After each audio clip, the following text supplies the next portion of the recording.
welcome back. It is the 5th of July today, a little bit overcast, pretty muggy. I've got a few jobs to do today. Going to pull out some stumpy carrots out of them buckets, and I'm also going to show you my preventional measures for spider mite. There is a heat wave coming again this week, so if you've got greenhouse, polytunnels, grow houses with your plants in, cucumbers, tomatoes, peppers, whatever, I suggest you stick around and watch this, because it's perfect weather for the spider mites to come and infest your plants.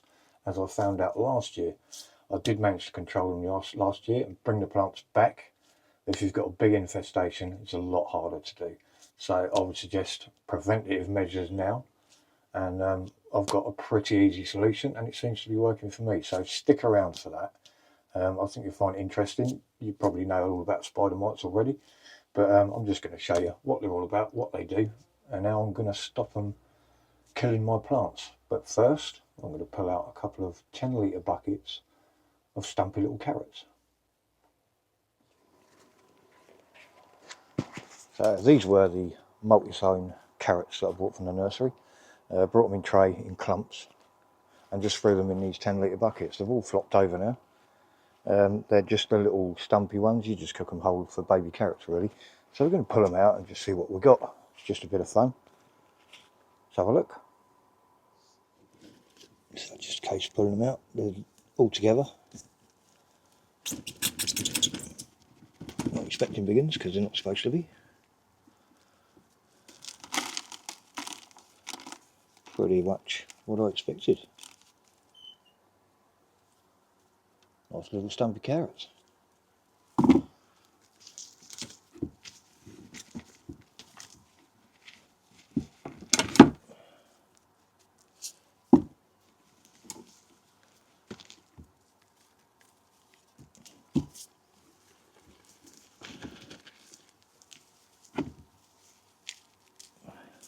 Obviously the ones that are planted in big clumps are a lot smaller.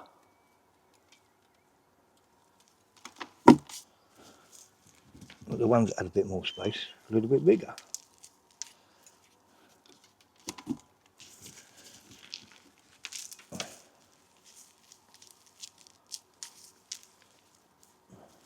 But they're perfect for cooking whole as baby carrots. So that's that little bucket. They're okay for little baby quick boilers. We'll get the other bucket.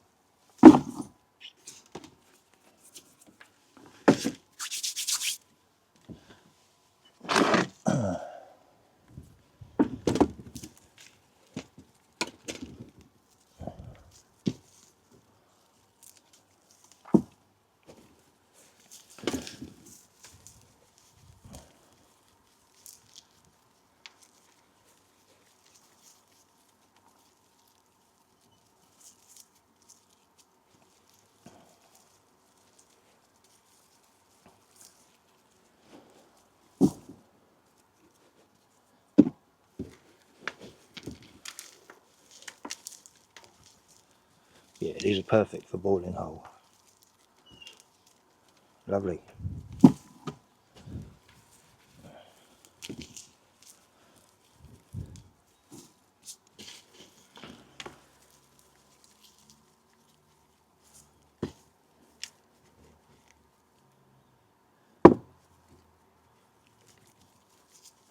There we go.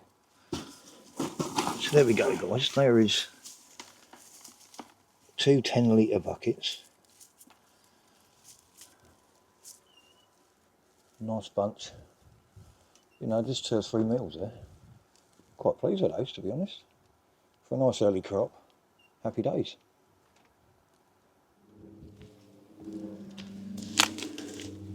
So these are the snowball onions. Planted these around about the end of March, I think the last week of March, something like that. They've all flopped over and dried up, as you can see.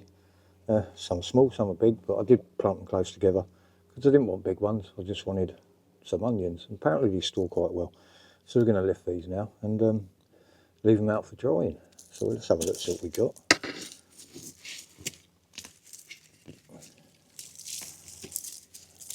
nice to see they're all clean, no minor and no rot. Quite happy. We've got one or two that are split. I don't really need the fork on it. I haven't watered these for a few days. Once they're done, they don't need any water.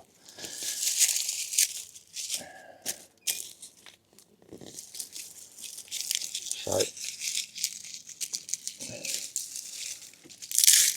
they're nice clean onions, and that's really all you want. So we'll get the rest of these out and lay them out for drying.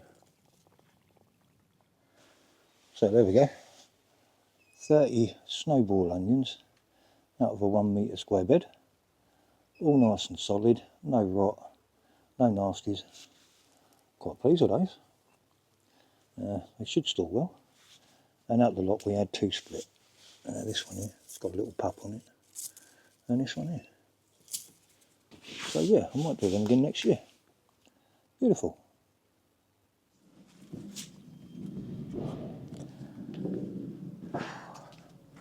"46 degrees in the greenhouse, hot.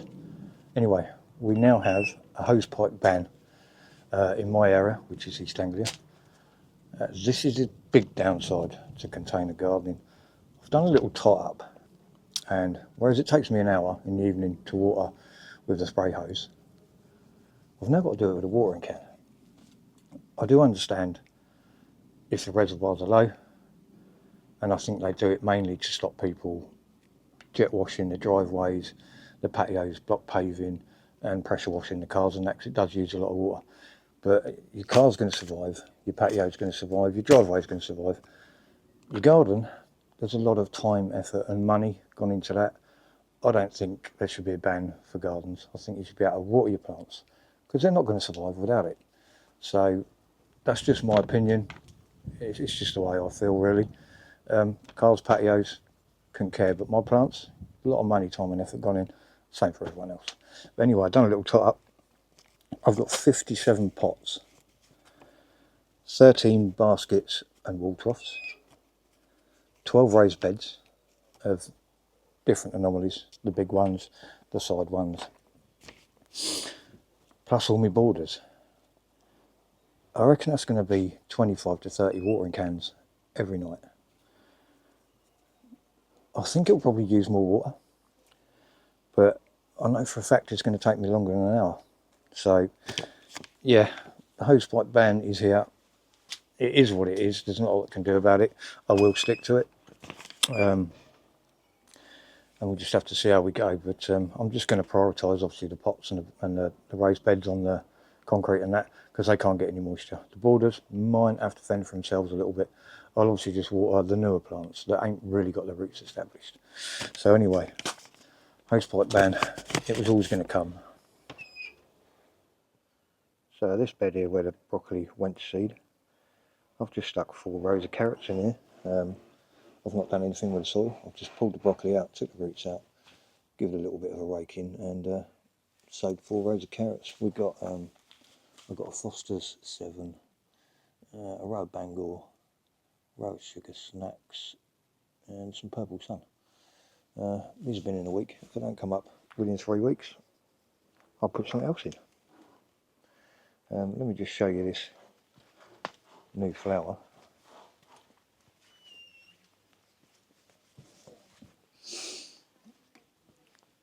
These are Melope, and I grew these from seed for the first time this year. Got the idea from Annette from Cotto Verde, and they are absolutely stunning. So thanks Annette for putting me onto those. They're beautiful. Anyway, let's talk spider mites, because they're horrible and they will destroy your plants, guys.